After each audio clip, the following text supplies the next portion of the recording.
You think black mothers in the 1960s served bland canned soups from the store? Think again.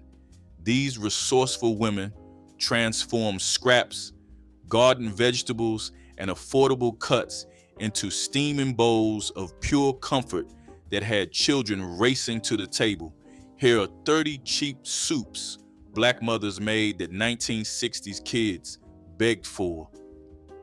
Ham bone soup was the ultimate Sunday leftover miracle that black mothers perfected during the 1960s.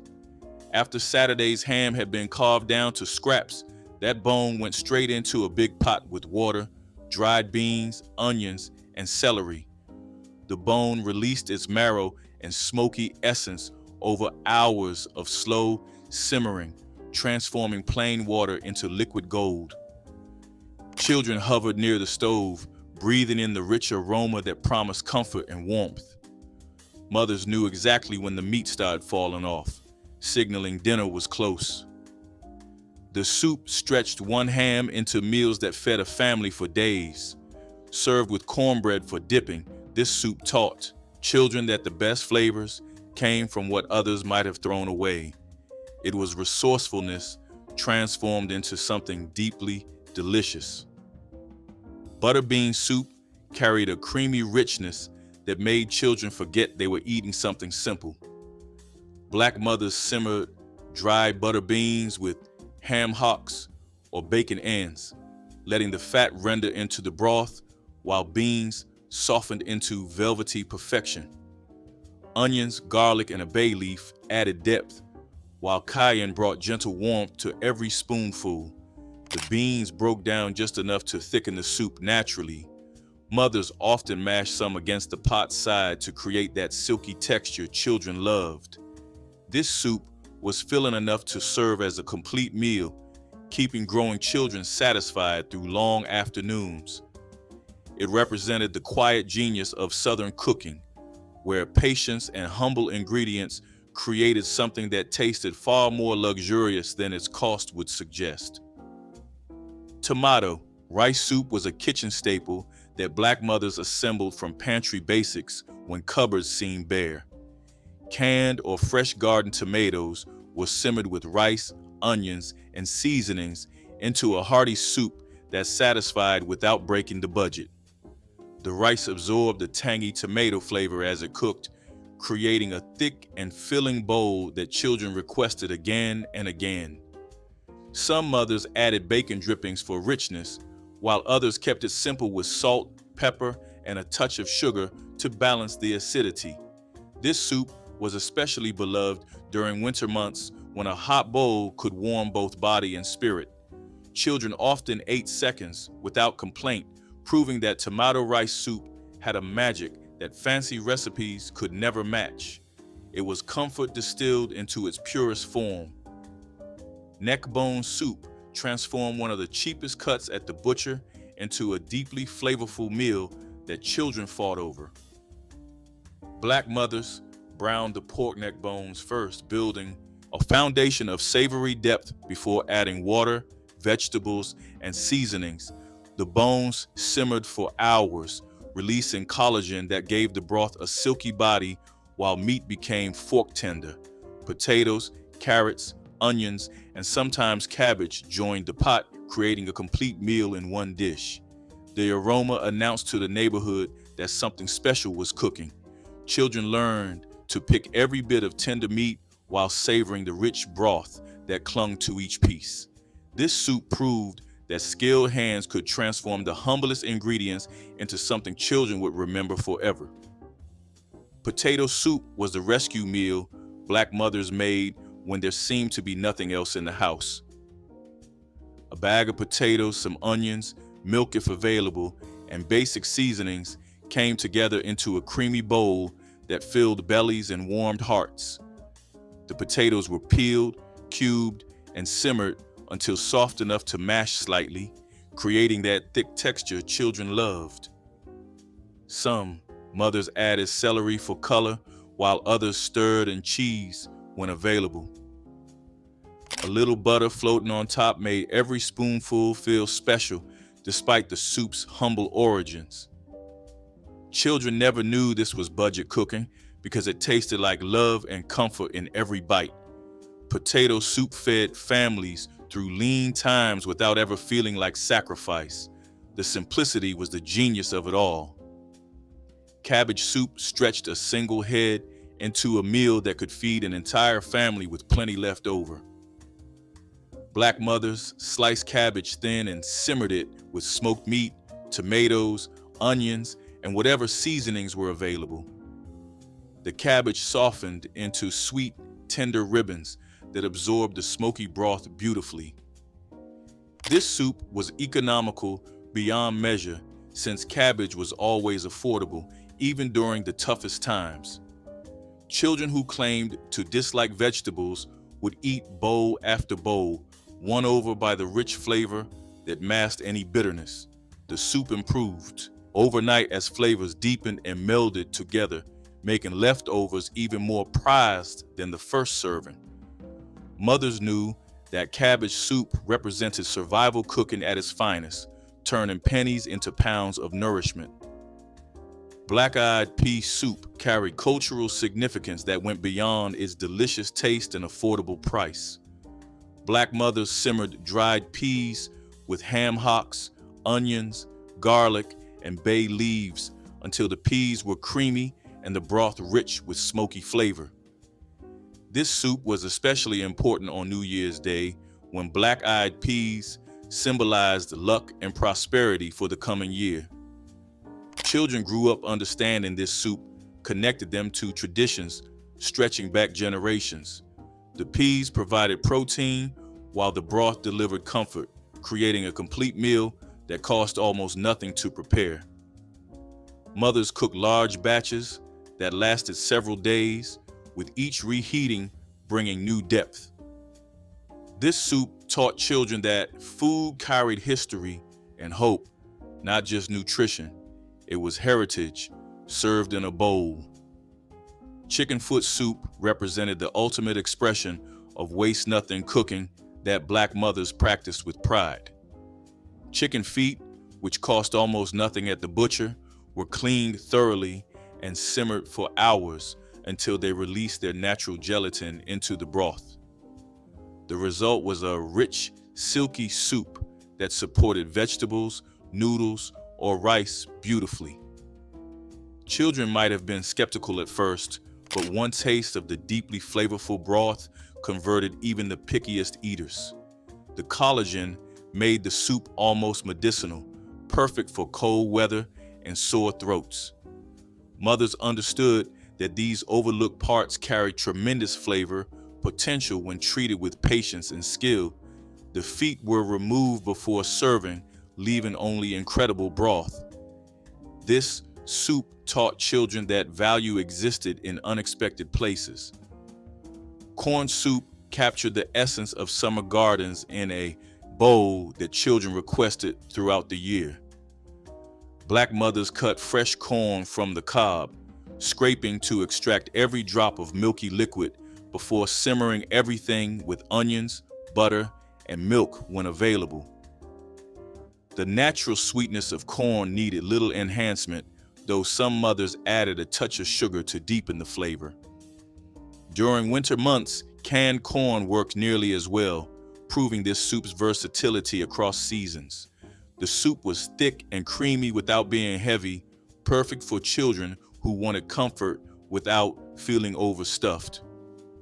Some versions included bits of bacon for smokiness, while others stayed purely vegetable. This soup represented the connection between Black families and the gardens many tended. Every bowl tasted like sunshine and care. Turnip green soup transformed Potlikker, the nutrient-rich cooking liquid, from simmered greens into a proper soup that children actually enjoyed. Black mothers knew that throwing away this flavorful liquid was wasteful, so they built entire meals around it. The greens were cooked with smoked pork until tender. Then the liquor was enriched with additional vegetables, sometimes beans or rice. Children who might resist eating greens would happily drink this soup, absorbing vitamins and minerals without complaint. The smoky, slightly bitter flavor mellowed into something deeply savory that improved with each serving. This soup was medicine as much as meal, known to restore strength and fight off colds. Mothers understood turnip green soup represented wisdom passed through generations. What others discarded became nourishing treasure. Oxtail soup transformed what butchers once considered throwaway cuts into one of the most satisfying soups in the Black culinary tradition. Black mothers browned the oxtails first, building layers of flavor before adding water, tomatoes, onions, and root vegetables. The tails simmered for hours until the meat became impossibly tender and the marrow melted into the broth, creating a richness that no expensive cut could match. Children learned to work around the bones, pulling every shred of succulent meat while the gelatinous broth coated their spoons. This soup was often reserved for weekends when time allowed for proper slow cooking. The aroma filled the entire house, drawing family members to the kitchen long before dinner was ready. Oxtail soup represented the alchemy of patience and skill. Split pea soup was a thick, hearty bowl of comfort that Black mothers made stretch for days on end. Dried split peas were simmered with ham bones or smoked turkey until they broke down into a creamy, satisfying soup that stuck to your ribs. Carrots, celery, and onions added sweetness and texture, while the smoky meat infused every spoonful with depth. The soup thickened as it cooled and became even better the next day when reheated with a splash of water. Children who might have turned their noses up at green foods found themselves asking for seconds. Mothers appreciated how affordable dried peas were and how far a single bag could stretch. This soup was especially welcome on cold days when something substantial was needed to warm the body. It was thrift and comfort combined. Okra soup carried the flavors of African heritage into American kitchens, connecting Black families to culinary traditions that crossed oceans. Black mothers sliced fresh okra and simmered it with tomatoes, onions, and whatever protein was available, often smoked meat or shrimp. The okra released its natural thickening agents, creating a silky broth that clung to rice when ladled over a bowl. Children grew up with this distinctive texture, learning to love the slight earthiness that okra brought. The soup was quick to prepare, making it a weeknight favorite when time was short. Gardens across the South grew okra, specifically for soups like this, connecting families to the land and seasons. This soup represented cultural memory preserved through cooking, honoring ancestors who brought these flavors to new shores. Lima bean soup was the kind of simple, filling meal that Black mothers could prepare with minimal ingredients and maximum results. Dried lima beans were soaked overnight and simmered with ham hocks, onions, and bay leaves until the beans turned creamy and the broth became rich. The beans held their shape just enough to provide texture, while some broke down to thicken the soup naturally. Children who claimed to dislike beans often changed their minds after tasting this comforting bowl. The soup was economical and nutritious, providing protein that kept growing children satisfied for hours. Mothers often made large batches on weekends, portioning leftovers for weeknight dinners. Lima bean soup proved that humble ingredients could create something deeply satisfying when prepared with care and patience. Vegetable soup was the catch-all creation that Black mothers made when the refrigerator held odds and ends that needed using up. Whatever vegetables were on hand went into the pot along with tomatoes, onions, and beef bones or ham hocks for depth. Carrots, celery, green beans, corn, potatoes, and cabbage all found their way into this versatile soup depending on the season. The beauty was that no two batches were ever quite the same, yet each was delicious in its own way. Children learned that this soup meant nothing would go to waste in their mother's kitchen. The broth absorbed flavors from every ingredient, becoming more complex with each addition. Vegetable soup was often stretched further with rice, pasta, or dumplings when more mouths needed feeding. It represented the resourcefulness that defined Black home cooking.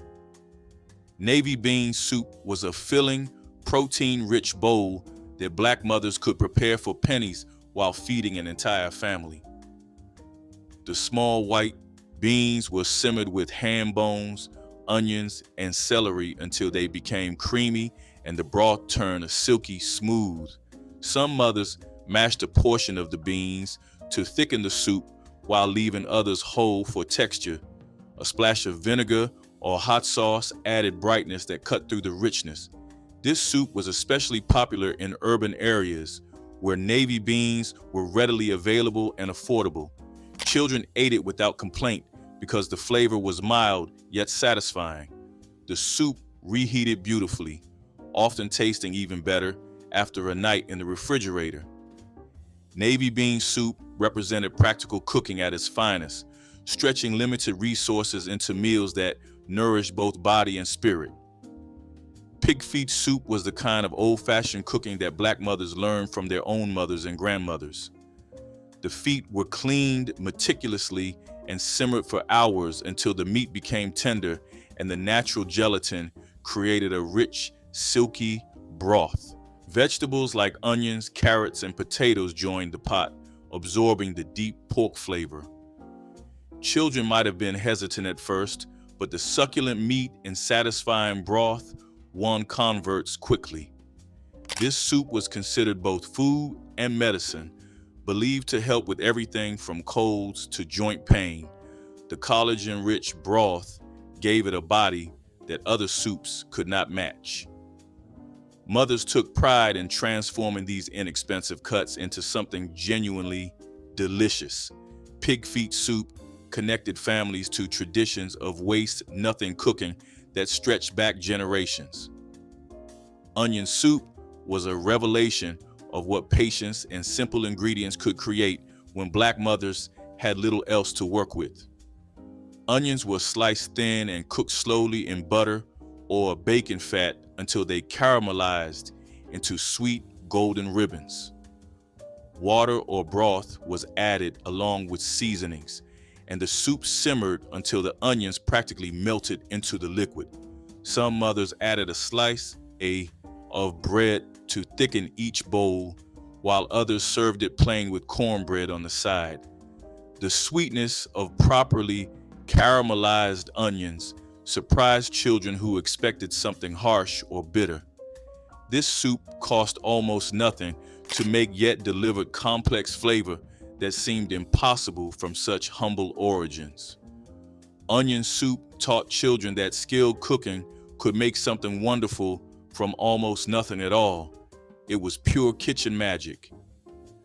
Crowder pea soup was a Southern specialty that Black mothers made during summer months when fresh peas were abundant. The peas were shelled by hand, often with children helping on the front porch, before being simmered with smoked meat and seasonings. Unlike dried peas, fresh Crowder peas cooked quickly and retained a firmer texture that many families preferred.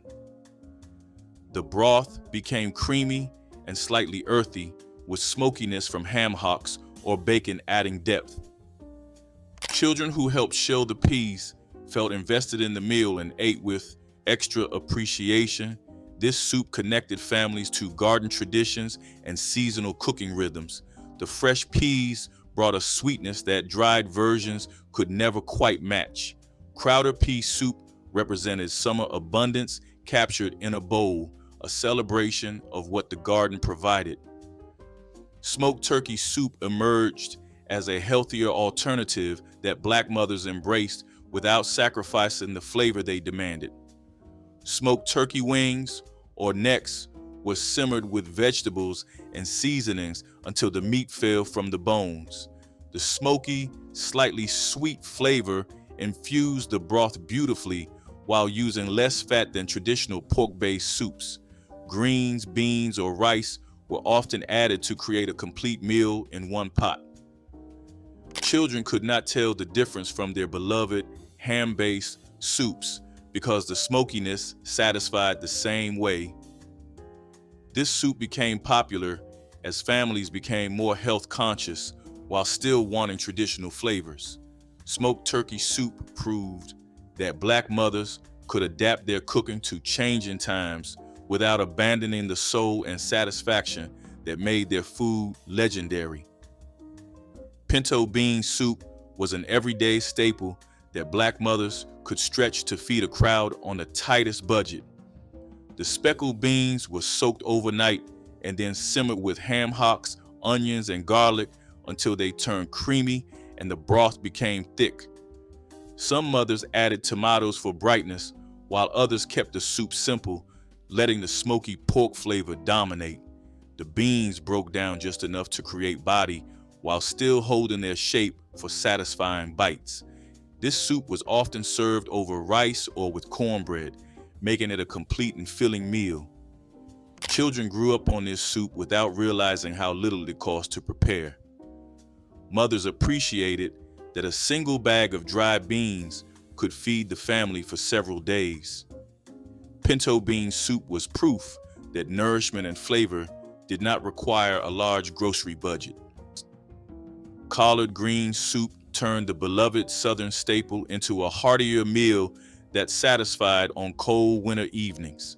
Black mothers would chop the greens and simmer them with smoked meat, potatoes, and seasonings until everything melded into a thick, savory soup. Unlike traditional greens served as a side, this soup version became the main event, filling bowls with tender greens swimming in rich potlikker. Children who might pick around greens on their plate would happily eat them in soup form. The potatoes broke down to thicken the broth, while the smoked meat added depth that made every spoonful satisfying. This soup was especially popular after church on Sundays when families gathered for a late afternoon meal. Collard green soup proved that creative thinking could transform familiar ingredients into something new and exciting. Beef bone soup was the result of Black mothers befriending butchers who saved bones that would otherwise be discarded. These bones, often given away free or sold for pennies, contained marrow and connective tissue that created incredibly rich broths. The bones were roasted first to develop flavor, then simmered for hours with vegetables and seasonings. The marrow melted into the liquid, creating a velvety texture that store-bought broth could never match. Barley, rice, or noodles were often added to make the soup more substantial. Children loved the depth of flavor without knowing it came from what others considered garbage. This soup represented the relationships Black mothers built with local merchants and their skill at finding value where others saw waste. Every bowl was evidence of true resourcefulness. Sweet potato soup offered a slightly sweet, warming bowl that children found impossible to resist during cool weather months. Black mothers roasted or boiled sweet potatoes until tender, then pureed them with broth, onions, and warming spices like cinnamon and nutmeg. The natural sweetness of the potatoes meant little added sugar was needed, making this soup both nutritious and economical. Some mothers added a splash of cream when available, while others kept it dairy-free and still achieved a silky texture. The soup was often served as a first course before Sunday dinner or as a light supper on its own. Children thought they were getting a special treat without realizing how affordable sweet potatoes were. This soup showcased the ingenuity of turning a humble root vegetable into something that felt elegant and indulgent. Kidney bean soup was a robust, earthy bowl that Black mothers made when something substantial was needed to fuel hard-working families. The dark red beans were simmered with smoked meat, onions, celery, and tomatoes until they softened and the broth became thick and rich. Some mothers added rice directly to the pot, while others served the soup over a mound of white rice in each bowl. The beans provided protein and fiber that kept children satisfied through long school days. A splash of hot sauce or vinegar added brightness that balanced the earthiness of the beans. This soup reheated beautifully, often tasting better on the second or third day. Kidney bean soup was working class cooking at its finest, delivering maximum nutrition and satisfaction from ingredients that cost almost nothing. Chicken back soup used the parts of the bird that grocery stores practically gave away because no one else wanted them. Black mothers knew that backs contain flavorful meat and bones, perfect for creating rich, satisfying broth. The backs were simmered with vegetables and seasonings for hours until every bit of flavor had been extracted. The meat was picked from the bones and returned to the pot along with rice, noodles, or dumplings. Children slurped up this soup without knowing they were eating what others considered scraps. The broth had a depth that breast meat alone could never achieve. This soup represented the wisdom passed down through generations about finding value in overlooked ingredients. Every bowl proved that skilled cooking mattered more than expensive cuts. Squash soup captured the flavors of autumn when gardens produced more than families could eat fresh. Black mothers would roast or boil yellow squash, butternut, or whatever variety was abundant, then puree it into a smooth, comforting soup. Onions, garlic, and a touch of butter added richness, while nutmeg or ginger provided warmth. The soup was naturally sweet and creamy without needing dairy, making it both affordable and nutritious. Children loved the bright color and mild flavor that made vegetables seem less threatening. This soup was often made in large batches and frozen for winter months when fresh produce was scarce. Squash soup connected families to seasonal eating rhythms and the satisfaction of preserving summer's abundance. It was the garden transformed into liquid comfort. Dried shrimp soup brought coastal flavors into landlocked kitchens where fresh seafood was rare and expensive. Black mothers, especially those with roots in the Low Country or Gulf regions, kept dried shrimp in their pantries as affordable seasoning. A small handful added intense umami flavor to broths made with vegetables, rice, or okra. The shrimp rehydrated as the soup simmered, releasing their concentrated essence into every spoonful. Children developed a taste for this distinctive flavor that connected them to coastal traditions even when living far from the ocean. The soup was economical because dried shrimp kept indefinitely and a little went a long way. This soup represented the preservation of regional foodways across the Great Migration. It was memory and tradition simmered into something that tasted like home. Greens and beans soup combined two Southern staples into one nutritious pot that delivered complete protein and vitamins in every bowl. Black mothers would simmer whatever greens were available with white beans, smoked meat, and plenty of garlic. The greens wilted into the broth, while the beans provided heartiness and helped thicken the liquid naturally. This soup was especially popular during lean times when stretching ingredients was essential for survival. Children ate it without complaint because the smoky flavor made the greens palatable. The combination created a complete meal that needed nothing more than cornbread alongside. This soup proved that simple ingredients combined thoughtfully could achieve nutritional balance that expensive meals often lacked. It was survival cooking, perfected through generations of practice. Leftover soup was the ultimate expression of Black mothers refusing to let anything go to waste in their kitchens. Whatever remained from the week's meals found new life in a pot of simmering broth every Sunday evening. Bits of meat, vegetables, rice, beans, and gravy all contributed to a soup that was different every time, but always satisfying. Mothers added water or broth and let everything simmer together until the flavors melded into something new. Children never complained because each bowl was an adventure, and the flavors reminded them of meals they had enjoyed earlier in the week.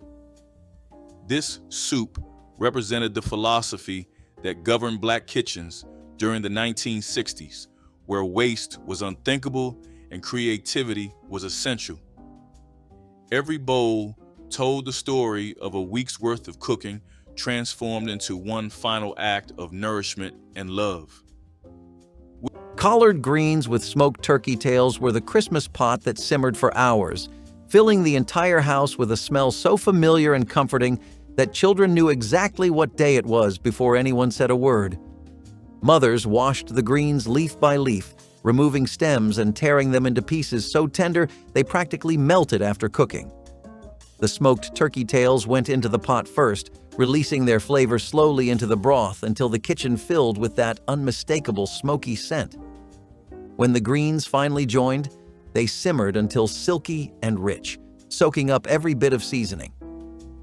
Children dipped bread into the potlikker when mothers were not looking, because the broth tasted just as good as the greens. This dish felt like home, history, and holiday all at once. No matter how tight the budget was, collard greens with smoked turkey tails made the table feel whole, reminding families that Christmas was about flavor, family, and tradition shared across generations. Collard greens tasted like warmth, love, and the comfort of knowing good food would always bring people together. Homemade buttermilk pancakes were the tall, fluffy stacks that made children race to the table before the first one even left the skillet. Mothers whisked the batter by hand, pouring it onto cast iron where bubbles rose through the surface like tiny promises. The pancakes cooked into thick, tender rounds, soft enough to soak up syrup but sturdy enough to hold butter melting across the top. Kids begged for extra because no two pancakes ever tasted exactly the same, and every batch felt like a gift made fresh. These pancakes beat diner versions every time because they tasted like home, like effort, like the quiet rhythm of a mother working before sunrise. Sometimes she added a little cinnamon, sometimes a splash more buttermilk, sometimes she cut them into halves for the younger ones. Each plate carried the same intention: fill their stomachs, start their day right, send them into the world with something warm inside. Pancake mornings were special, even when they were simple, and children looked forward to them more than anything in a box. As mixes and frozen pancakes took over kitchens, the homemade version faded, but anyone who remembers them can still taste the difference. Real batter, real heat, real love poured into every round. Smothered turkey wings offered holiday turkey flavor to families who could not afford whole birds, proving that Black mothers could transform any cut into celebration food. These meaty wings were seasoned generously, dredged in flour, and fried until golden before being smothered in rich onion gravy and slow cooked until the meat threatened to fall from the bone. The frying created a crust that held up under the gravy, while the long, slow braise rendered the tough connective tissue into gelatin that made each bite silky. Children loved these wings because they could pick them up and eat with their hands, an indulgence rarely permitted at formal holiday tables. 4 or 5 wings could feed an entire family when paired with rice to catch every drop of gravy. At a fraction of the cost of a whole turkey, wings made holiday tables complete even when money was tight.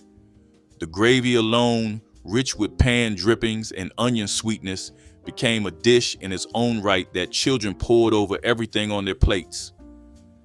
Brown sugar ham glaze was the kind of Christmas magic children could smell from the porch before they even stepped inside. A scent so sweet and warm it felt like the holiday had finally arrived. Mothers made the glaze from pantry ingredients they trusted, stirring brown sugar, butter, cinnamon, and a little mustard until it bubbled into a thick, glossy syrup. When it coated the ham, it melted into every crease and crack, turning the surface sticky and caramel-colored. Children hovered nearby, pretending to help, but really waiting for the chance to sneak a fingertip across the edge of the pan when no one was looking. The glaze tasted like deep sweetness mixed with spice, a flavor that lived somewhere between candy and tradition. Even families who could not afford a big ham sometimes bought a single slice just so they could have the glaze, because the glaze alone felt like a whole celebration.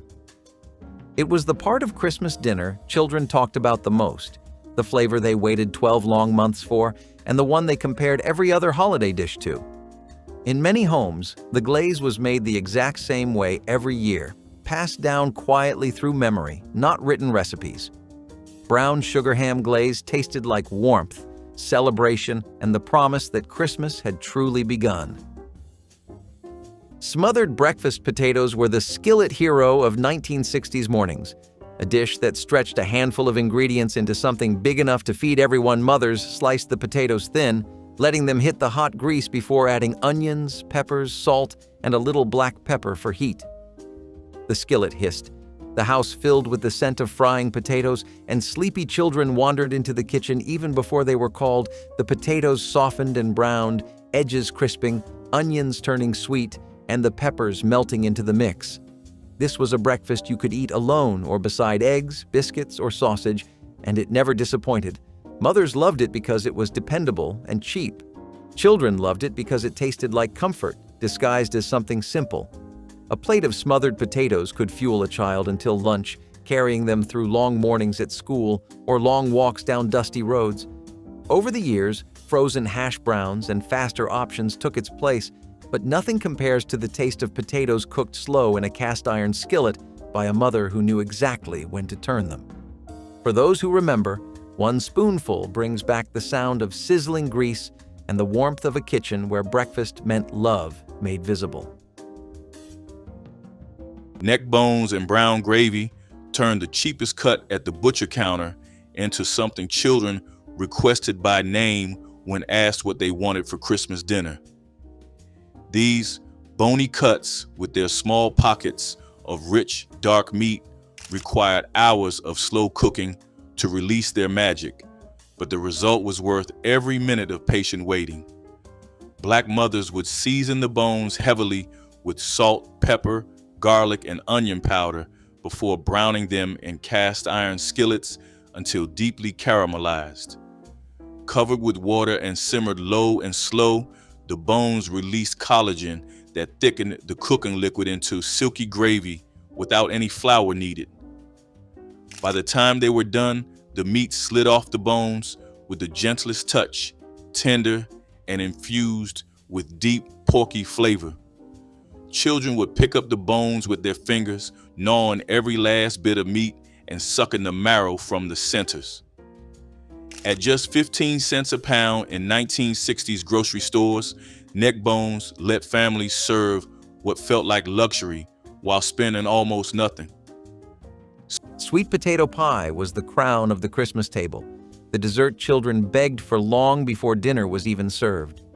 Mothers boiled the sweet potatoes until they softened, then mashed them with butter, evaporated milk, sugar, eggs, and warm spices that filled the house with the smell of holidays. The filling turned silky and golden as they poured it into handmade crusts, rolled thin and pressed into the pie dish with practiced fingers. While the pies baked, the entire kitchen transformed, the air turning thick with cinnamon and nutmeg, making children circle the oven like hungry little satellites. When the pies finally emerged, the tops had a gentle sheen, and the centers jiggled just enough to promise the perfect texture. Children always begged for a slice before dinner, and mothers always said no with a smile because part of the joy was waiting. The flavor was warm, creamy, familiar, and impossibly comforting. The kind of sweetness that felt like it came from the soul, not just the kitchen. Sweet potato pie tasted like tradition, pride, and the pure excitement of Christmas in a single bite. Hot buttered grits with sugar or cheese were the quiet heartbeat of many 1960s. Black kitchens, the kind of breakfast that slid into a bowl steaming and soft before the sun was fully up. Mothers stirred the pot slowly, scraping the bottom so nothing stuck, adding butter until it melted into the grains like sunlight sinking into snow. Every child had a favorite version. Some begged for sugar because it made the bowl taste like dessert, warm and sweet and comforting on rushed school mornings. Others loved cheese melted in until the grits turned golden and stretchy, sticking to the spoon in a way that made the dish feel special. Even when money was tight, grits were cheap, filling, and steady, the kind of food that made sure no one walked out the door hungry. They tasted like warmth, like routine, like the kind of love that showed up before sunrise without ever being spoken aloud. As boxed cereals and toaster pastries crept into households, hot buttered grits started to slip out of daily life. But the memory never quite faded. Anyone who grew up eating them can still remember the heavy spoon, the soft steam hitting their face, the way Mama would say, "Eat this first so you do not get hungry in class." One bowl was enough to carry a child through a long bus ride, a long school day, and sometimes a long walk home. It was breakfast built from care, tradition, and the need to stretch ingredients as far as they could go. And even now, one taste can bring back the sound of a kitchen waking up, and the comfort of a mother moving quietly through the morning to make sure her children started the day with something warm in their stomachs. Cornbread dressing with giblets was the dish that separated holiday tables from everyday suppers, a creation so beloved that arguments over recipes could split families. Unlike boxed stuffing mixes, this dressing started with day-old cornbread crumbled by hand into large mixing bowls. Black mothers would simmer turkey giblets, the heart, liver, and gizzard, until tender, then chop them fine and fold them into the cornbread along with sautéed onions, celery, and sage.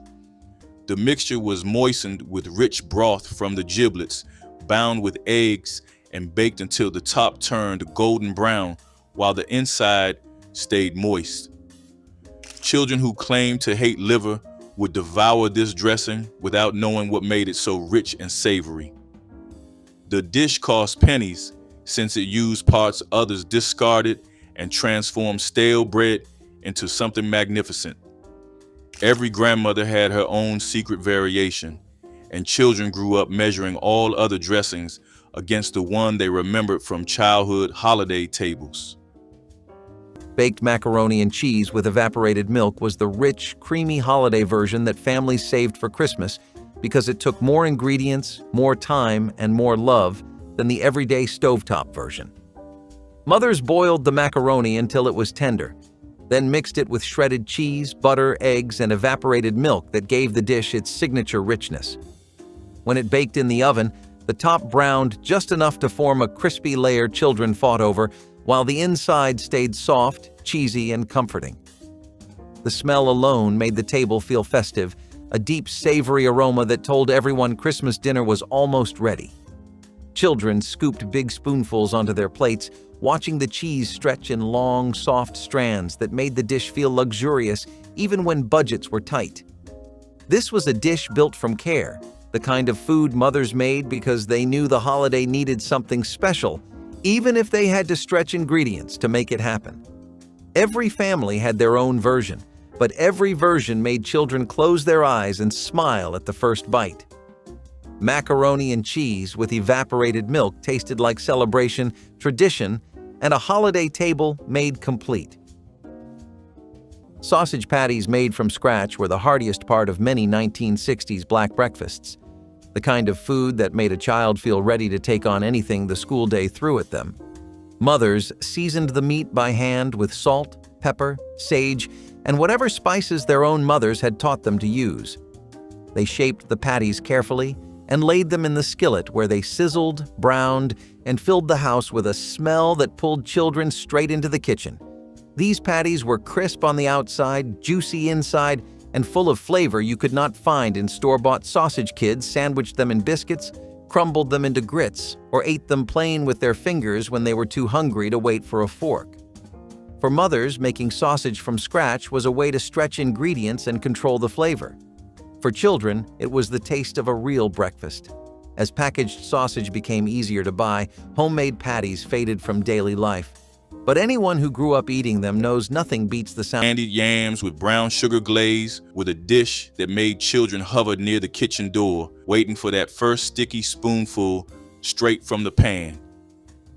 Black mothers across the South would peel sweet potatoes by the dozen, slicing them into thick rounds before layering them in baking dishes passed down through generations. The magic happened when brown sugar, butter, cinnamon, and vanilla were melted together and poured over the potatoes before slow baking until the edges caramelized into chewy perfection.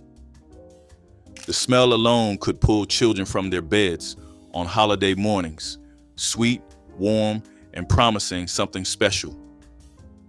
In the 1960s, sweet potatoes cost almost nothing, often pulled from family gardens or bought for pennies at roadside stands. Yet when transformed by patient hands and simple pantry staples, they became the centerpiece of holiday tables that made children feel wealthy. Kids would scrape every bit of syrup from their plates, and the corner pieces with extra caramelization were fought over with passion. Which of these soups takes you back to your grandmother's kitchen? Drop your favorite in the comments, hit like, and subscribe for more forgotten flavors from the past.